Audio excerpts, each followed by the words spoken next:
shocking punishment for my wife's infidelity revealed. I had always thought that my marriage to Julia was perfect. We had been together for 7 years, and during those years, I never once doubted her loyalty or my own. We shared everything, from mundane daily tasks to dreams of growing old together.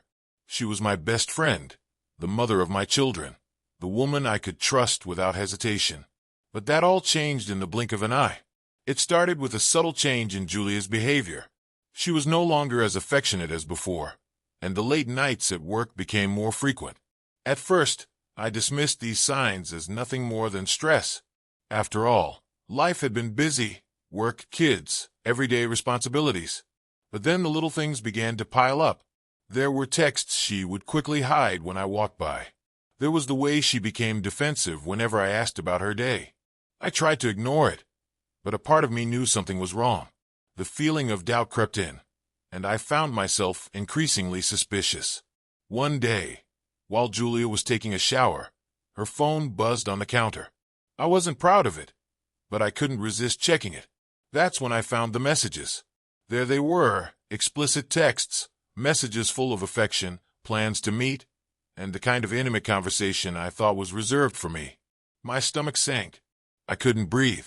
The woman I had trusted with my heart and soul was having an affair. The shock was overwhelming, but a cold, numbing anger quickly replaced it. I didn't know what to do at first.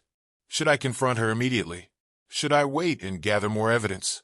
But something inside me told me that I needed to make her face the consequences of her actions, and that's when I decided that there would be a punishment.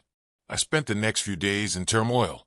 The betrayal cut deep, and I could hardly look at Julia without seeing the lies in her eyes. But I wanted to make her understand the gravity of what she had done. I didn't want to just forgive and forget. I couldn't. One evening, as we sat down for dinner, I decided to confront her. I watched her carefully as she sat there, oblivious to the storm brewing inside me. I placed my phone on the table and slid it across to her, the screen showing the incriminating messages. Her face went pale. "Julia," I said, my voice calm, but with an edge that betrayed my fury. "Do you recognize this?" She froze. Her eyes widened in horror. I can explain," she stammered. "Explain?" I interrupted, my voice rising. "How do you explain the lies? The secrecy? The affair?" For a moment, Julia looked down, unable to meet my gaze. Then, tears began to fall, and she started to apologize. "I'm so sorry. I don't know what happened. It was a mistake. Please forgive me." But her words fell on deaf ears. I couldn't just forgive her. Not this time. The damage had been done, and no amount of apologies could undo the hurt she had caused. In that moment, I made a decision. I would give Julia a punishment that would make her understand the severity of her betrayal. Not just for me, but for our family, for everything she had thrown away. I knew she loved our children deeply, and I was going to use that love against her. I would take something she cherished, her relationship with them, and make her feel the consequences of her actions in the most painful way possible.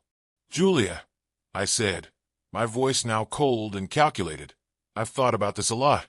I'm not going to just let this slide. You need to feel the impact of what you've done." Her eyes widened, and she began to panic.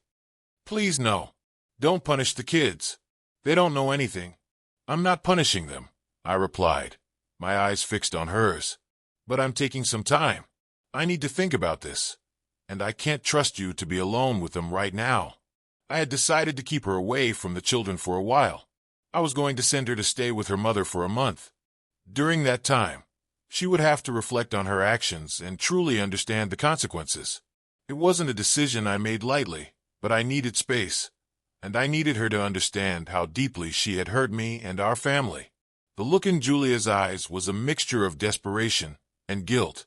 She tried to plead with me, but I stood firm. I didn't care about her apologies anymore. She needed to understand that actions have consequences, and her infidelity was no exception. The days that followed were difficult. Julia left, and I was left with the children, trying to maintain normalcy. The house felt empty without her, and the kids kept asking where their mother was. I had to explain that she needed some time to think. I told them she was visiting her grandmother, and I kept it vague. hoping they wouldn't ask too many questions. But I was struggling too. Despite the anger and the desire for retribution, there was still a part of me that missed Julia. I had spent years building a life with her, and even though she had betrayed me, the idea of life without her was unsettling. During those first few days apart, I found myself questioning whether I had made the right decision. Was this punishment too harsh? Was I being cruel? But every time I thought about forgiving her, the images of her betrayal flooded my mind, and I knew I couldn't just forget. Julia called me every day, begging for forgiveness, asking to come home. But I held firm. She needed to understand the depth of what she had done, and I couldn't just allow her back into my life without a complete understanding of the consequences.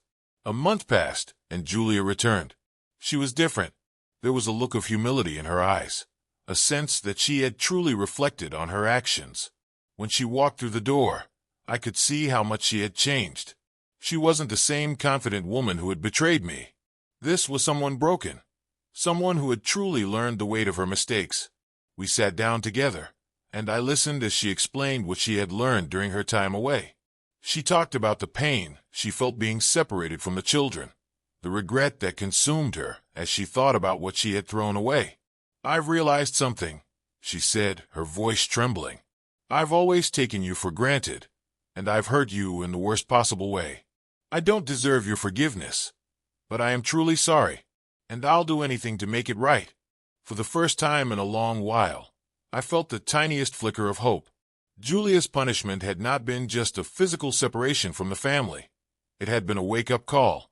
She had truly reflected on her actions, and for the first time, I could see the remorse in her eyes. But as much as I wanted to forgive her, I knew that trust wasn't something that could be rebuilt overnight. The journey to healing would be long, and there would be no guarantees. But I was willing to try for our children, for our family, and perhaps for us. Time passed, and the wounds began to heal slowly. Julia worked hard to regain my trust, and I allowed myself to begin the process of healing as well. But the scars of her betrayal would never truly disappear. I learned that forgiveness isn't about forgetting. It's about accepting the brokenness and learning to move forward. We didn't have a fairy tale ending, but we learned how to rebuild. Julia's punishment was harsh, but it was necessary for her to understand the full weight of her actions. Whether or not we would make it in the long run was still uncertain, but at least we had the chance to try again.